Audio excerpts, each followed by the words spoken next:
আসসালামু আলাইকুম প্রিয় দর্শক, আমি মঞ্চে আলোচনায় আমাদের সঙ্গে যুক্ত হয়েছে। মাত্র ১ মাস আগে ভারত সম্পর্কে বর্ণবিদ্বেষী মন্তব্য করেছিলেন আমেরিকার প্রেসিডেন্ট ডোনাল্ড ট্রাম্প। গত ২৩শে এপ্রিল ভারতকে তিনি নরকুণ্ড বলে মন্তব্য করেছিলেন। একসময় মোদীকে পরম বন্ধু মানা ট্রাম্প দ্বিতীয়বার ক্ষমতায় আসার পর প্রথমে রাশিয়ার সাথে ভারতের সম্পর্ক, পরে বাণিজ্য শুল্ক ইস্যুতে ভারত যুক্তরাষ্ট্রের সম্পর্ক এক জটিল এবং বড় ধরনের টানাপোড়েনের রূপ নেয়।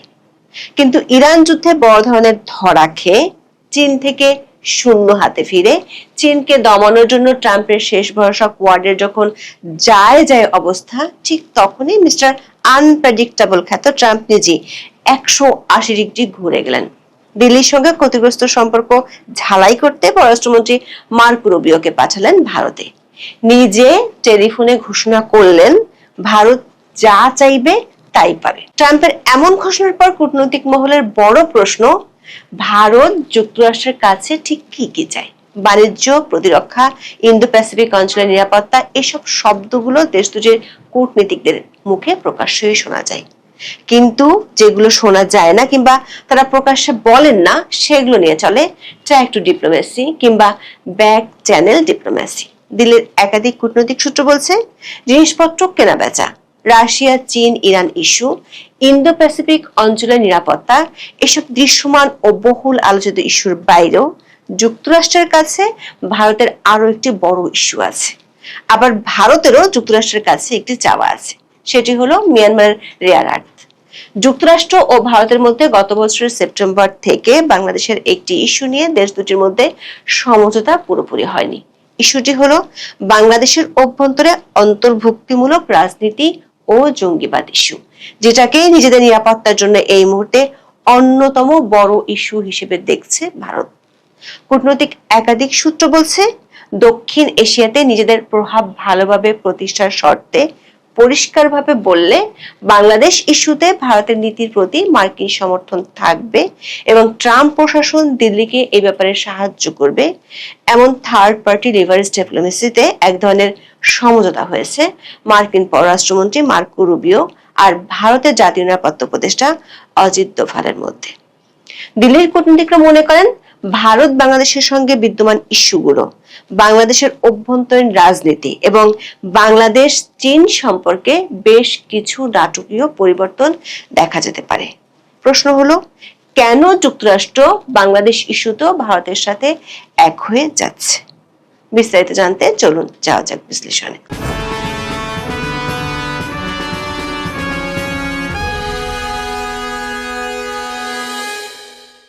ভারতের প্রধানমন্ত্রী নরেন্দ্র মোদী আর যুক্তরাষ্ট্রের প্রেসিডেন্ট ডোনাল্ড ট্রাম্পের বন্ধুত্ব নিয়ে আন্তর্জাতিক সংবাদ মাধ্যমে বহু হেডলাইন হয়েছে, কিন্তু সেই বন্ধুত্বের সম্পর্কে গত ১.৫ বছরে বহু চড়াই উতরাইও দেখা গেছে। আন্তর্জাতিক সম্পর্কের কূটনীতিতে কোনো স্থায়ী শত্রু বা স্থায়ী মিত্র থাকে না, কেবল স্থায়ী জাতীয় স্বার্থই শেষ কথা। সেটি স্পষ্ট হয়ে উঠেছিল যখন ২০২৫ সালের মাঝামাঝি সময়ে ট্রাম্প প্রশাসন ভারতের উপর ২৫% পারস্পরিক শুল্ক এবং রাশিয়ার কাছ থেকে সস্তায় অপরিশোধিত তেল আমদানির দায়ে আরো ২৫% অতিরিক্ত শুল্ক সহ মোট ৫০% শুল্ক চাপিয়ে দিয়েছিল। এই অর্থনৈতিক সিদ্ধান্তের ফলে দুই দেশের মধ্যকার রাজনৈতিক বিশ্বাস ও দ্বিপাক্ষিক বাণিজ্য মারাত্মকভাবে ক্ষতিগ্রস্ত হয়েছিল। মাঝখানে সেই উত্তপ্ত সম্পর্কের আগুনে বড় ঘি ঢেলেছিল ২০২৫ সালের মে মাসে ভারত ও পাকিস্তানের মধ্যকার সংক্ষিপ্ত কিন্তু তীব্র সামরিক সংঘাতের পর ট্রাম্পের ভূমিকা নিয়ে দিল্লি যখন গভীর অসন্তোষ প্রকাশ করেছিল। গত বছরের এপ্রিলে ভারত শাসিত কাশ্মীরের পাহেলগ্রামে একটি ভয়াবহ হামলায় ২৬ জন হিন্দু পর্যটক নিহত হওয়ার পর ভারত ও পাকিস্তানের মধ্যে যুদ্ধ পরিস্থিতি তৈরি হয়। এরপর ৭ই মে ভারত পাকিস্তানের ভূখণ্ডে বিমান হামলা চালায় এবং দুই দেশই নিজেদের বিজয়ী দাবি করে যুদ্ধবিরতি ঘোষণা করে। এই যুদ্ধবিরতির মধ্যস্থতাকারী হিসেবে ডোনাল্ড ট্রাম্প নিজেকে জাহির করার চেষ্টা করলে ভারতের প্রধানমন্ত্রী নরেন্দ্র মোদী তা প্রকাশ্যে প্রত্যাখ্যান করেন এবং ট্রাম্পের ভূমিকাকে খাটো করে দেখান। বিপরীতে পাকিস্তান ট্রাম্পের প্রশংসা করে তাকে নোবেল শান্তি পুরস্কার দেওয়ারও দাবি তুলেছিল। কূটনৈতিক দূরত্ব আরো বেড়ে যায় যখন ২০২৫ সালের জুন মাসে ট্রাম্প হোয়াইট হাউসে পাকিস্তানের সেনাপ্রধান ফিল্ড মার্শাল আসিম মনিরকে এক নজিরবিহীন মধ্যাহ্নভোজের আমন্ত্রণ জানান এবং সেপ্টেম্বর মাসে প্রধানমন্ত্রী শাহবাজ শরীফ ও সেনাপ্রধানকে একসাথে হোয়াইট হাউসে অভ্যর্থনা জানান। মার্কিন যুক্তরাষ্ট্রের আচমকা পাকিস্তানমুখী নীতি এবং বেজিং এর সাথে ট্রাম্পের সাম্প্রতিক উচ্চ প্রোফাইল বৈঠকের কারণে দিল্লি বেশ অস্বস্তিতে পড়েছিল, কিন্তু 24শে মে ভারত আন্তর্জাতিক সংবাদ মাধ্যমগুলোর হেডলাইন পুরোপুরি পাল্টে গেছে। সেই হেডলাইন হলো, মোদীকে আবার বন্ধু সম্বোধন করলেন ট্রাম্প। রবিবার দিল্লির ভারত মণ্ডপে আয়োজিত হয়েছিল আমেরিকার 250তম স্বাধীনতা দিবস উপলক্ষে এক অনুষ্ঠান। ওই অনুষ্ঠানের মাঝেই মার্কিন পররাষ্ট্রমন্ত্রী মার্কো রুবিওকে ফোন করেন ট্রাম্প। টেলিফোনে ট্রাম্প কি বলছেন তা শোনানো হয় লাউড স্পিকারে। ট্রাম্প বলেন তিনি ভারতকে ভালোবাসেন, প্রধানমন্ত্রীকেও ভালোবাসেন। আরো বলেন মোদী মহান, শুধু তাই নয়, ট্রাম্প আরো বলেছেন ভারত যা চাইবে তাই পাবে। এরপর কূটনৈতিক ও আন্তর্জাতিক মহলে দুটি প্রশ্ন নিয়ে আলোচনা হচ্ছে। এক, হঠাৎ ট্রাম্প কেন এমন 180 ডিগ্রি ঘুরে গেলেন? দুই, ভারত আসলে কি কি চায়? বিশেষ করে প্রকাশ্যে যেসব বিষয় নিয়ে কথা হচ্ছে তার আড়ালে কি এমন কোনো বিষয় আছে যেগুলো নিয়ে আলোচনা বা সমঝোতা হয়েছে? এই দুটি প্রশ্নের উত্তর জানতে একটু পিছনে ফিরে যেতে হবে। টাইমস অফ ইন্ডিয়া এবং দ্য টেলিগ্রাফের অনলাইনের খবরে বলা হয়েছে 2025 সালের সেপ্টেম্বর মাসে ভারতের জাতীয় নিরাপত্তা উপদেষ্টা অজিত দোভালের সাথে মার্কিন পররাষ্ট্রমন্ত্রী মার্কো রুবিওর একটি গোপন বৈঠক হয়েছিল। ব্লুমবার্গ এই খবরটি প্রথম প্রকাশ করেছিল। ওই বৈঠকে অজিত দোভাল ট্রাম্প প্রশাসনের অনমনীয় ও আক্রমণাত্মক শুল্ক নীতির বিরুদ্ধে ভারতের অনড় অবস্থান এবং বাংলাদেশ ইস্যুতে আঞ্চলিক নিরাপত্তার বিষয়টিতে ভারতের চাওয়া বলে তুলে ধরেছিলেন। যুক্তরাষ্ট্রের মাথায় তখন ছিল শুধু বাণিজ্য শুল্ক আর যে কোনো মূল্যে ভারতকে রাশিয়ার কাছ থেকে দূরে রাখা। আর ভারত তখন একসাথে লড়ছিল বাংলাদেশ ইস্যু আর মার্কিন শুল্ক নিয়ে। 24 আর 5 আগস্ট বাংলাদেশের রাজনৈতিক পট পরিবর্তনের পর দেশটির সাথে ভারতের সম্পর্ক তলানিতে গিয়ে ঠেকেছিল। দর্শক, দক্ষিণ এশিয়ায় ভারত চীনের সাথে পাল্লা দিয়ে যে ভূ রাজনীতি করত তাতে বড় রকমের ছেদ পড়ে। বিশেষ করে ভারতের চিরশত্রু পাকিস্তানের প্রভাব বাড়ে বাংলাদেশের উপর। অন্যদিকে বাংলাদেশের উপর ইন্দো প্যাসিফিক অঞ্চলে ভারতের মিত্র বলে পরিচিত যুক্তরাষ্ট্রের প্রভাব সবচেয়ে বেশি বাড়ে ইউনূসের আমলে। 2025 সালের মধ্যে ভারত, ওমান, নিউজিল্যান্ড এবং যুক্তরাজ্য ছাড়াও ইউরোপীয় ইউনিয়নের সাথে মাদার অফ অল ট্রিটি করে আমেরিকার বাণিজ্য শুল্ক ইস্যুটি খানিকটা সামাল দেয়। কূটনৈতিক সূত্রগুলো বলছে বাংলাদেশেও নির্বাচনের মাধ্যমে ভারত বিরোধী ইউনূস সরকার চলে যায়। নির্বাচনের আগেই বাংলাদেশ ইস্যু নিয়ে, বিশেষ করে দেশটিতে অন্তর্ভুক্তিমূলক নির্বাচন নিয়ে ভারতের সাথে যুক্তরাষ্ট্রের বেশ কয়েকটি বৈঠক হয়েছিল, কিন্তু তখন যুক্তরাষ্ট্র ভারতের পক্ষে সায় দেয়নি। পরিষ্কারভাবে বললে রিফাইন্ড আওয়ামী লীগকে নির্বাচনের সুযোগ দেওয়ার পক্ষে ছিল যুক্তরাষ্ট্র প্রশাসন, কিন্তু ভারত ও আওয়ামী লীগ তাতে রাজি না হওয়ায় শেষ পর্যন্ত আওয়ামী লীগকে ছাড়াই নির্বাচন হয়। প্রায় একই সময় ফেব্রুয়ারিতে মার্কিন, ইসরায়েল ও ইরানের মধ্যে যুদ্ধ শুরু হয়। হরমুজ প্রণালী অবরুদ্ধ হয়ে পড়ে এবং বিশ্ব বাজারে তেলের সরবরাহ ব্যাহত হয়ে দাম মারাত্মকভাবে বেড়ে যায়। এই সংকটের মুখে মার্কিন প্রশাসন বুঝতে পারে ভারতকে রাশিয়ার তেল কেনা থেকে পুরোপুরি বিরত রাখা সম্ভব নয়, কারণ তা বিশ্ব বাজারে জ্বালানি তেলের সংকটকে আরো তীব্র করবে। ফলে বাধ্য হয়ে মার্কিন সরকার 2026 সালের 6 মার্চ এবং পুনরায় 17 এপ্রিল ভারতকে রাশিয়ার তেল কেনার জন্য বিশেষ শুল্ক ছাড় মঞ্জুর করে। আর ইরান যুদ্ধে মধ্যপ্রাচ্য মিত্রদের কাছে কোণঠাসা হয়ে শেষ পর্যন্ত চীন সফরে যান ট্রাম্প। সেখানে গিয়ে বোয়িং বিমান বেচা ছাড়া আর তেমন কোনো সাফল্য না পেয়ে নিজের পররাষ্ট্রমন্ত্রী মার্কো রুবিওকে পাঠান দিল্লিতে। কারণ এর মধ্যে ভারতের সাথে সম্পর্কের দূরত্বের কারণে চীনকে ঠেকানোর জন্য আমেরিকা যে কোয়াড বানিয়েছিল সেটির মরণ ঘটতে চলেছে ভারতের অনীহার কারণে। কোয়াড অস্ত্রে শান দেওয়ার জন্য ডোনাল্ড ট্রাম্পের প্রশাসন অত্যন্ত বিশ্বস্ত ও কট্টর চীন বিরোধী হিসেবে পরিচিত পররাষ্ট্রমন্ত্রী মার্কো রুবিও গত 23 মে থেকে 4 দিনের সফরে আসেন ভারতে। তিনি একই সাথে মার্কিন যুক্তরাষ্ট্রের পররাষ্ট্রমন্ত্রী এবং জাতীয় নিরাপত্তা উপদেষ্টার দায়িত্ব পালন করছেন। দিল্লিতে মার্কো রুবিও ভারতের প্রধানমন্ত্রী নরেন্দ্র মোদী, পররাষ্ট্রমন্ত্রী ডক্টর এস জয়শঙ্কর এবং জাতীয় নিরাপত্তা উপদেষ্টা অজিত দোভালের সাথে অত্যন্ত সংবেদনশীল কিছু বৈঠক করেন। 24 মে হায়দ্রাবাদ হাউসে ডক্টর এস জয়শঙ্করের সাথে রুবিওর দ্বিপাক্ষিক বৈঠক অনুষ্ঠিত হয়, যেখানে দুই দেশের কৌশলগত অংশীদারিত্বের সামগ্রিক বিষয়গুলো বিস্তারিতভাবে আলোচনা হয়। বৈঠকটি বেশ লম্বা হওয়ার কারণে মাঝখানে দুই দেশের পররাষ্ট্রমন্ত্রী সাংবাদিকদের ব্রিফ সেরে নেন। এরপর রুবিও লম্বা একটি বৈঠক করেন ভারতের জাতীয় নিরাপত্তা উপদেষ্টা অজিত দোভালের সঙ্গে। কূটনৈতিক সূত্রগুলো বলছে, দুই দেশের নিরাপত্তা উপদেষ্টার বৈঠকে প্রধান আলোচ্য সূচি ছিল ভারতের পক্ষ থেকে দক্ষিণ এশিয়া তার আঞ্চলিক নিরাপত্তা এবং যুক্তরাষ্ট্রের পক্ষ থেকে চীন ঠেকাও বা ড্রাগন নীতির বাস্তবায়ন।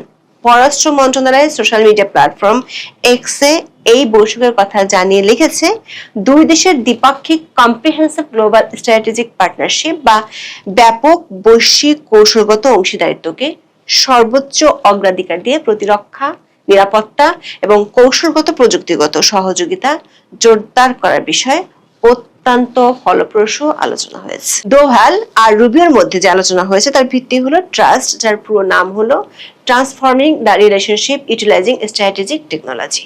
এই ট্রাস্ট উদ্যোগটি মূলত 2025 সালের ফেব্রুয়ারিতে মোদির ওয়াশিংটন সফরের সময় ঘোষিত হয়েছিল। এই চুক্তির আওতায় দুই দেশের মধ্যে যৌথভাবে উন্নত সামরিক সরঞ্জাম উৎপাদন, গোয়েন্দা তথ্য আদান প্রদান এবং ভারত মহাসাগরীয় অঞ্চলে যৌথ টহল জোরদার করার বিষয়ে ঐকমত্য হয়েছে। দোভালের সাথে বৈঠকে কাউন্টার টেরোরিজম বা সন্ত্রাসবাদ দমন সহযোগিতার উপর বিশেষ জোর দেওয়া হয়। দোভাল পাকিস্তানের নাম উল্লেখ করে মার্কিন পক্ষকে জানান, সীমান্ত পারের সন্ত্রাসী নেটওয়ার্কগুলো এখনো অত্যন্ত সক্রিয়।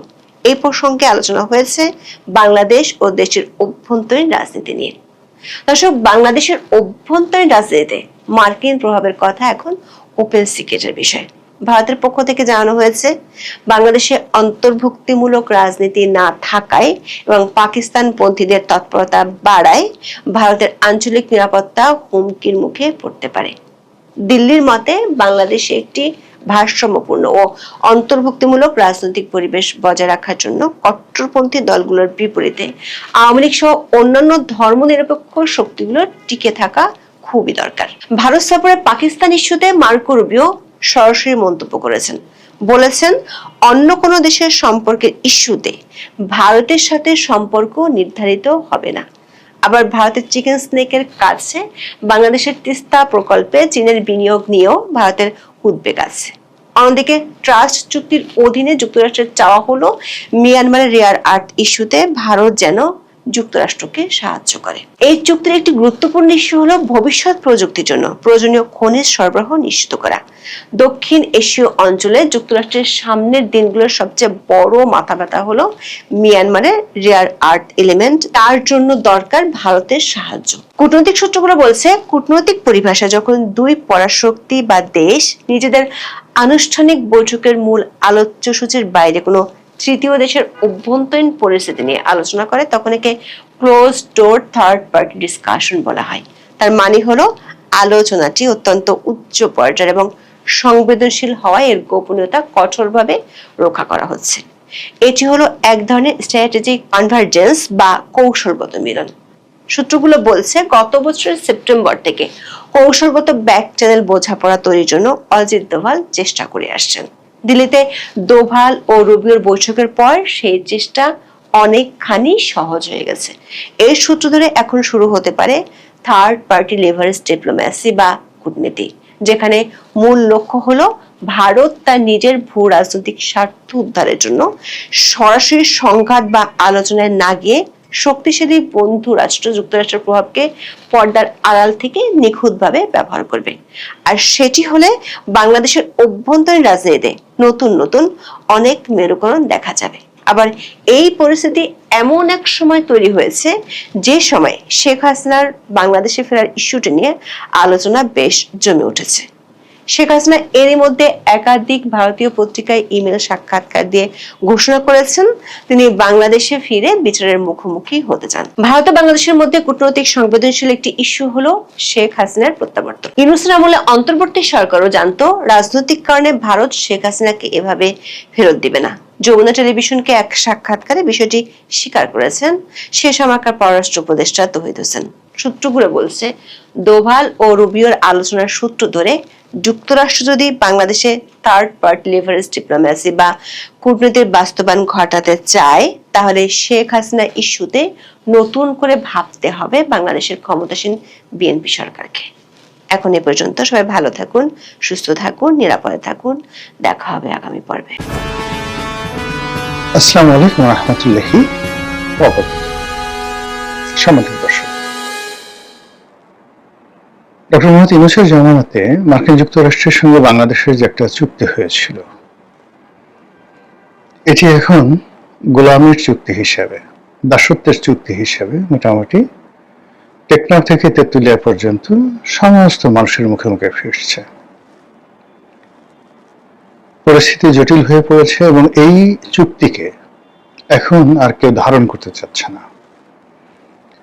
ডক্টর মোহাম্মদ ইউনূস এবং তার যারা লোকজন, তারা বলার চেষ্টা করছেন যে এই চুক্তি তারা করেছেন বিএনপি এবং জামাতের সঙ্গে পরামর্শ করে। বিএনপি চুপচাপ আছে, তারা ইনিয়ে বিনিয়ে যে কথা বলছে যে এটা ইউনূস জমানাতে হয়েছে। একটা রাষ্ট্রের সঙ্গে আর একটা রাষ্ট্রের যখন চুক্তি হয়, এটা খুব সহজে বাদ দেওয়া যায় না, আমরা এটা পরিমার্জন বা রিভিউ করার চেষ্টা করব, ইত্যাদি ইত্যাদি কথাবার্তা। কিন্তু তারা কেউ বলছে না যে নো, ডক্টর মোহাম্মদ এই চুক্তি ইউনূস করেছেন, আমরা এই চুক্তির ব্যাপারে কিচ্ছু জানি না, এটা আমাদের উপর একটা বোঝা হিসাবে আসছে। যেভাবে শেখ হাসিনার জামানাতে যে অন্যায়, অপরাধ, যে ঋণ, যে অনিয়ম, দুর্নীতি, ফোকলাকর অর্থনীতি, যেগুলো উত্তরাধিকার সূত্রে পেয়েছি, একইভাবে এই চুক্তিটিও আমরা উত্তরাধিকার সূত্রে পেয়েছি। এই কথা বিএনপি বলতে পারছে না বুকে থাপ্পড় দিয়ে। ফলে কি হচ্ছে, লোকজনের যে রাগ, ক্রোধ, ঘৃণা বারবার বাড়ছে, ক্রমশ বাড়ছে, ভীষণ রকম আজে বাজে কথাবার্তা বলা হচ্ছে। এখন বিএনপির ভিতরের অনেক লোক আকার ইঙ্গিতে এই কথাগুলো বলছে। যেমন বিএনপির একজন নামকরা সংসদ সদস্য, তিনি আসলে ডক্টর মোহাম্মদ ইউনূসকে ইন্ডিকেট করে বলেছেন যে মীর জাফরের সঙ্গে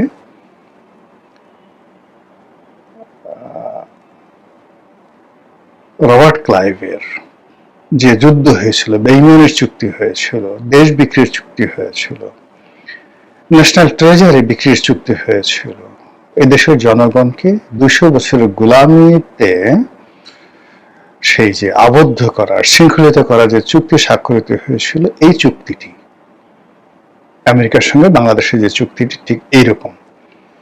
এখন তিনি প্রকাশ্যে আসলে ডক্টর মোহাম্মদ ইউনূসকে দায়ী করেছেন, কিন্তু মানুষ তো জানে যে doctor Mohammad Yunus at the last stage he was just a puppet.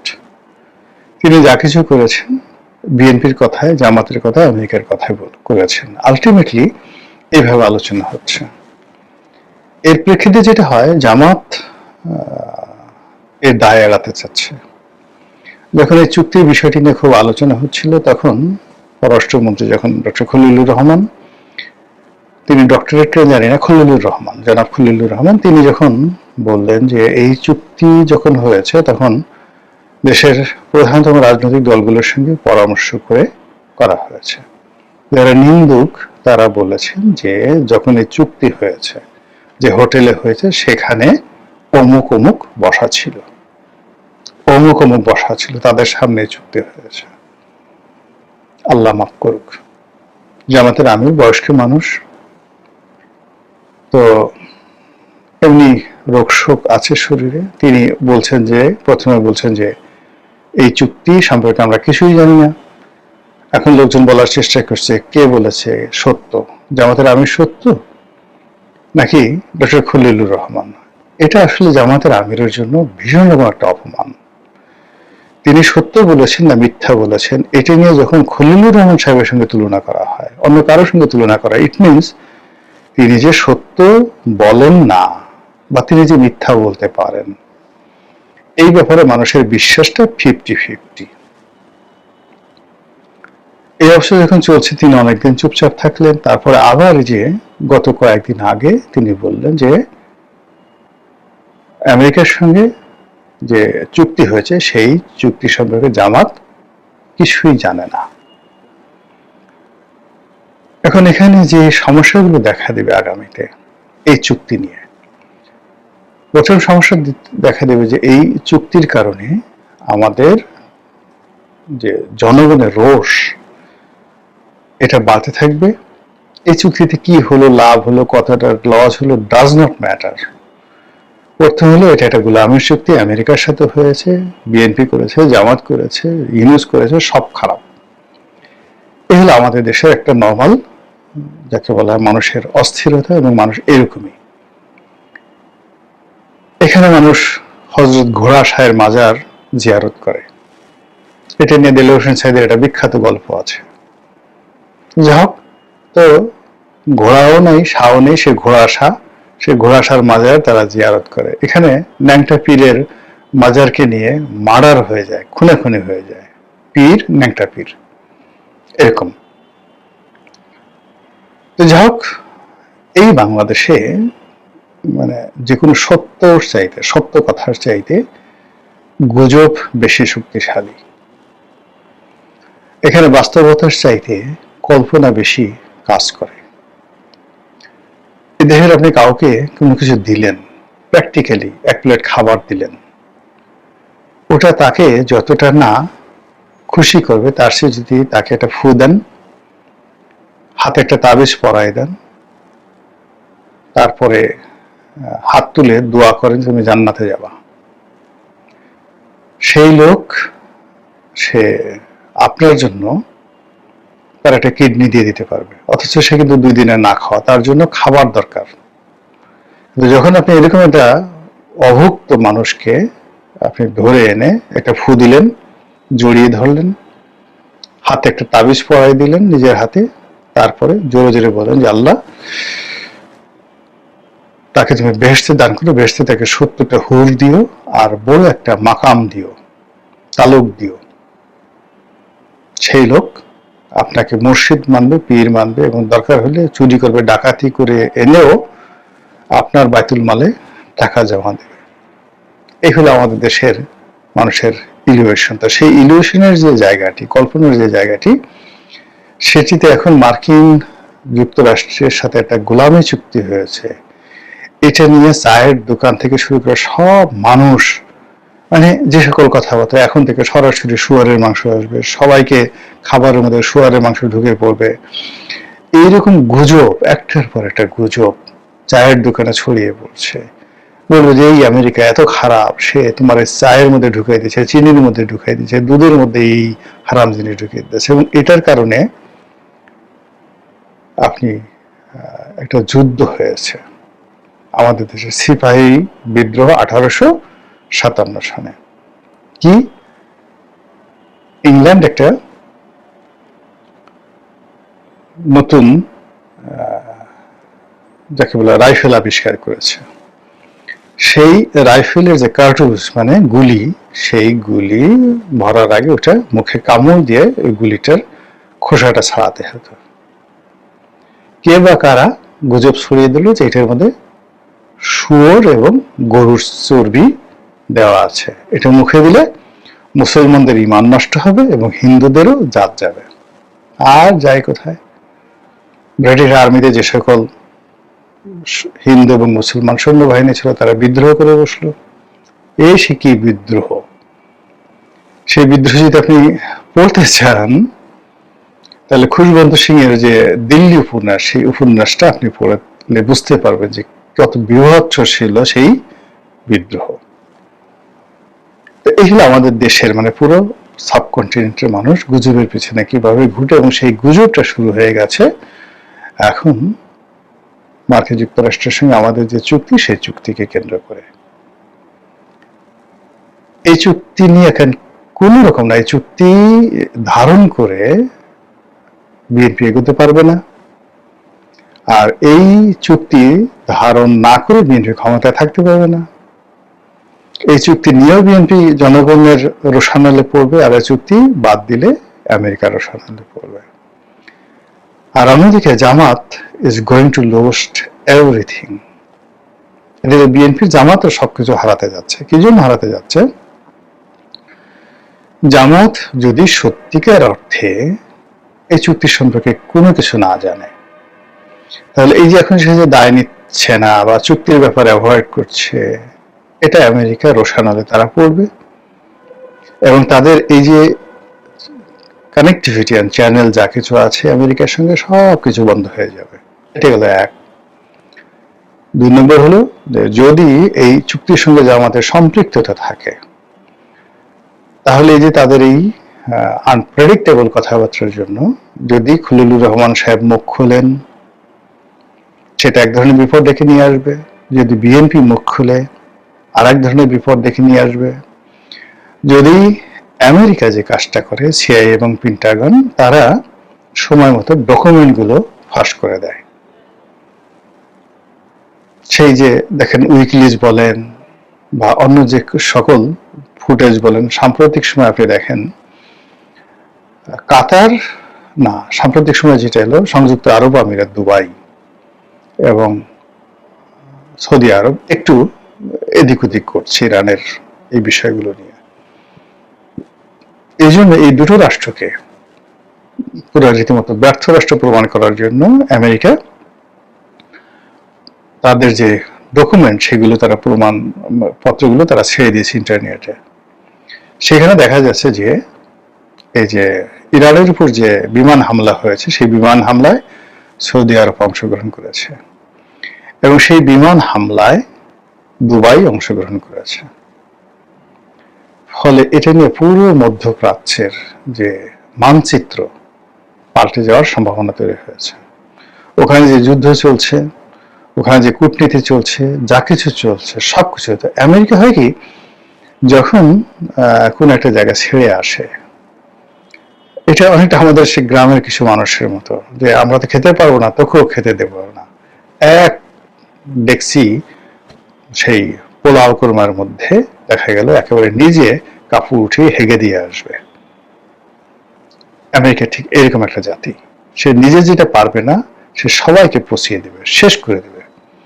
সেই ঘটনা তারা কম্বোডিয়াতে করেছে, সেই ঘটনা তারা ভিয়েতনামে করেছে, সেই ঘটনা তারা মায়ানমারে করেছে, সেই ঘটনা বাংলাদেশের মুক্তিযুদ্ধ তারা করেছে।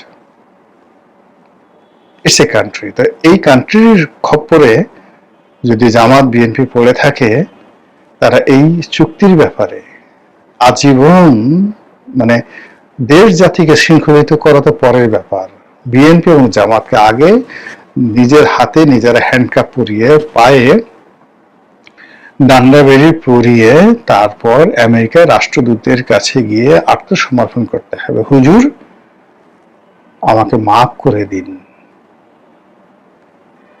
এ সব আপনার, আপনি যাহা বলিবেন তাহাই হইবে। একই ঘটনা ইরাকে ঘটেছিল, একই ঘটনা লিবিয়াতে ঘটেছিল, একই ঘটনা সিরিয়াতে ঘটেছিল। তো কাজে এই ইতিহাসগুলো আমাদের এখানে আবার সামনে চলে আসছে এবং এই যে 18 কোটি মানুষের দেশ, এই দেশের মধ্যে এই যে একটা চুক্তি নিয়ে যে বিভ্রান্তি তৈরি হয়েছে, যে দেশে মনে করেন যে জিন তাহানোর জন্য সেই বিরাট মজমা বসে, যে দেশে গোকরা সাপের খেলা দেখার জন্য হাজার হাজার মানুষ দাঁড়িয়ে থাকে, যে দেশের মানুষ হাট বাজার গ্রামে যাবেন, বড় বাজার বসছে, আপনি কিছুক্ষণ আগে যে জায়গায় প্রস্রাব করে গেলেন, ঠিক এরকম 10 জন লোক আপনাকে, আপনি দাঁড়াই দাঁড়াই প্রস্রাব করতেছেন, আপনাকে দেখে পাশে আরো 10 জন লোক তার হঠাৎ করে প্রস্রাব চেপে বসবে এবং সে ওখানে আপনার পাশে লাইন দিয়ে একসাথে দাঁড়িয়ে দাঁড়িয়ে পেশাব করবে। আমাদের দেশের মানুষ, এই দেশের মানুষের যদি কাশি পায়, একসাথে 100 লোকের কাশি পায়। এই দেশের মানুষের যদি হাসি পায়, 100 লোকের একসাথে হাসি পাবে। এই দেশের মানুষের যদি কান্না পায়, লক্ষ লক্ষ মানুষ একসাথে কাঁদবে। মসজিদে গিয়ে আপনি একটু হাসি দিয়ে দেখেন, ঈদের জামাতে গিয়ে দাঁড়ায় থাকেন বা কুক করে একটা শব্দ করে দেখেন, ইমাম সাহেবের ইমাম চলে যাবে, সেটা বাতুল মোকাররমে হোক কিংবা লালবাগ মসজিদে হোক, ডাজ নট ম্যাটার। আপনি খালি জামাতের মধ্যে একটা কুক শব্দ দেন, বা জোরে একটা ভুম করে শব্দ করেন, বা একটু মানে যে কোনো একটা ভুল করেন, ধরেন সেজদায় রুকুতে না গিয়ে সেজদায় যান, বুড়ো বুড়ো মানুষ হাসতে হাসতে অস্থির হয়ে যাবে। কান্না শুরু করেন, আপনি একটা জায়গা থেকে কান্না শুরু করেন, কেউ আপনাকে চেনে না, দেখবেন 10-12 জন 100 জন আশেপাশের লোক এসে আপনার সাথে কান্না শুরু করেছে। যদি বলেন ধর ধর বলে আপনি দাঁড়িয়ে রইলেন বা নিজে একটা দৌড় দেওয়ার চেষ্টা করলেন, দেখবেন 100 লোক গিয়া সেই ধরার জন্য দৌড় দেওয়া শুরু করলো। এই যে একটা হুজুগ, সেই হুজুগটা শুরু হয়েছে এই আমেরিকার এই চুক্তি নিয়ে। আল্লাহ জানেন এর পরিণতি কোথায় গিয়ে শেষ হয়। আসসালামু আলাইকুম ওয়া রাহমাতুল্লাহি ওয়া বারাকাতুহু।